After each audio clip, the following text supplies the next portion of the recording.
Hello everyone, स्वागत है आपका हमारे यूट्यूब चैनल पे। तो आज की वीडियो में हम कवर करने जा रहे हैं chapter number 3 of the payment and settlement system act. अगर आपने जो है इसी एक्ट पे जो है हमारी पुरानी वीडियो नहीं देखी तो आप पहले वो देख सकते हैं। क्योंकि उसी में ही जो है कुछ डेफिनेशंस और साथ के साथ कुछ ऐसे वर्ड्स जो हैं जो बार बार यूज़ हो रहे हैं पूरे एक्ट में, उनको कवर किया गया है। साथ के साथ मेन जो अथॉरिटीज़ हैं उनको भी कवर किया गया है। अगर आप जो है इस एक्ट की पीडीएफ फॉर्म में नोट्स चाहते हैं तो आप हमें फॉलो कर सकते हैं इंस्टाग्राम पे, साथ के साथ हमारे साथ जुड़ सकते हैं थ्रू दी जीमेल। तो let's start from the today's topic and that is the chapter number 3 of the payment and settlement system act, powers of RBI. अब भाई आरबीआई की पावर्स का जिक्र किया गया है चैप्टर नंबर 3 पे। तो सेक्शन 10 क्या कहता है? Power to determine standards. अब भाई स्टैंडर्ड्स में क्या क्या इंक्लूड होता है?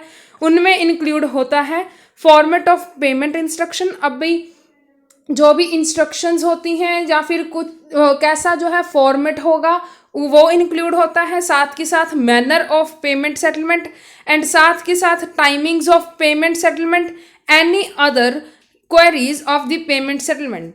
It also involves the criteria of membership as well as other guidelines issued by the RBI.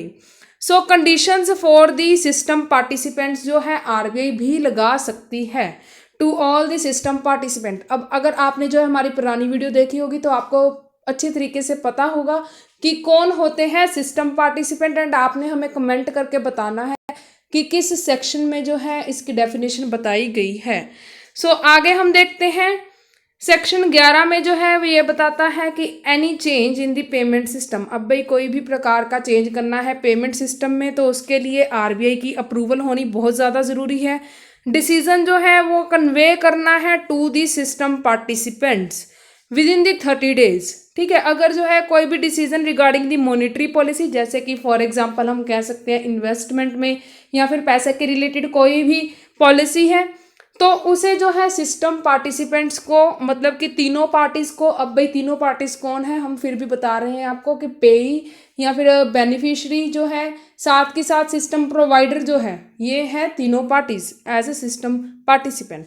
तो इनको इन्फॉर्म करने की कोई ज़रूरत नहीं है, या फिर हम इनको 30 दिन के बाद भी इन्फॉर्म कर सकते हैं। अगर आरबीआई को लगता है कि कोई भी प्रॉब्लम आ रही है तो वो सिस्टम प्रोवाइडर, अब भाई जो पेटीएम वाले हैं उनको जो है इन्फॉर्म करेगा विद इन दी 2 वीक्स, 2 हफ्तों में। साथ के साथ रिप्लाई भी 2 हफ्तों में ही चाहिए। सेक्शन नंबर 12 जो है वो बताता है power of the RBI to call for the information and any type of the document. साथ के साथ सेक्शन नंबर 13 में जो है वो बताता है आरबीआई के फुल फ्लेज पावर है कि वो किसी भी प्रकार की जो है इंफॉर्मेशन जो है मंगा सकता है। अगर जो है उन्होंने रिफ्यूज़ किया इन्फॉर्मेशन देने से या फिर नहीं कंप्लायंस की आरबीआई के किसी भी ऑर्डर के, तो फिर अंडर सेक्शन 26 जो है उनको पेनल्टी लगेगी 10 लाख रुपए की या फिर पर डे 25,000 रुपए की। ठीक है, सेक्शन नंबर 14 जो है वो यही बताता है power to enter into premises. अब भाई वो किसी भी बिल्डिंग में जो है वो, या फिर किसी भी घर में जहाँ पर जो है सिस्टम पार्टिसिपेंट्स, मतलब कि मोस्टली सिस्टम प्रोवाइडर जो है वो अपना काम कर रहा है, अगर आरबीआई को शक है कि यहाँ पर कोई भी मैनिपुलेशन हो रही है तो फिर उस प्रीमिसेस में जो है वो एंटर हो सकता है। तो सेक्शन नंबर 15 जो है power to make confidentiality of the document. अब भाई यहाँ पर मैं आपको एक ट्रिक बताने जा रही हूँ। 12 सेक्शन में तो क्या किया आरबीआई के पास उसने क्या किया, सबसे पहले इन्फॉर्मेशन ली, साथ के साथ उस इन्फॉर्मेशन के रिगार्डिंग जो है डॉक्यूमेंट ले लिए। अब भाई आरबीआई को लगा भी थोड़ी सी इन्फॉर्मेशन अभी भी कम है तो उसने सेक्शन 13 में जो है और इन्फॉर्मेशन मंगा ली, एंड 14 में जो है मान लीजिए कि उन्होंने इन्फॉर्मेशन देने से इनकार कर दिया तो फिर सिस्टम प्रोवाइडर के प्रेमिसेस में, घर में जो है वो जा चुके हैं आरबीआई वाले। तो it is only a hypothecation, मतलब it is all about the story just to trick कि आप सेक्शंस को याद कर सकें। अब भाई जो उन्होंने डॉक्यूमेंट्स या फिर इंफॉर्मेशन कलेक्ट की थी उसके घर में जाकर या फिर उनको मिली है वो सिर्फ और सिर्फ कॉन्फिडेंशियल ही रहेगी। तो एक्सेप्शन इसकी एक है, अगर जो है वो इंफॉर्मेशन का डिस्क्लोजर जो है वो बेनिफिशियल है या फिर interest of the system provider, in the judicial proceedings वो ज़रूरी है, तो फिर जो है वो इंफॉर्मेशन को डिस्क्लोज मतलब कि कॉन्फिडेंशियल नहीं रखेंगे। सेक्शन नंबर 16 जो है यही कहता है आरबीआई के पास पावर है to check the audit and accounts, ठीक है। 17 जो है वो यही कहता है आरबीआई के पास पावर है कि वो डायरेक्शंस इशू कर सके to the system provider if any act और ओमिशन रिजल्ट सिस्टमेटिक रिस्क। अब मान लीजिए सिस्टम प्रोवाइडर ने कोई भी ऐसा एक्ट कर दिया या फिर कोई भी ऐसी चीज़ कर दी, ओमिशन कर दी जो उसे नहीं करनी चाहिए थी, जिसके कारण जो है सिस्टमेटिक रिस्क अराइज हो गया, तो आरबीआई के पास पावर है कि वो उस एक्ट को या फिर उस ओमिशन को रोक सकता है या फिर किसी भी और एक्ट को या फिर ओमिशन को करने के लिए कह सकता है, ठीक है।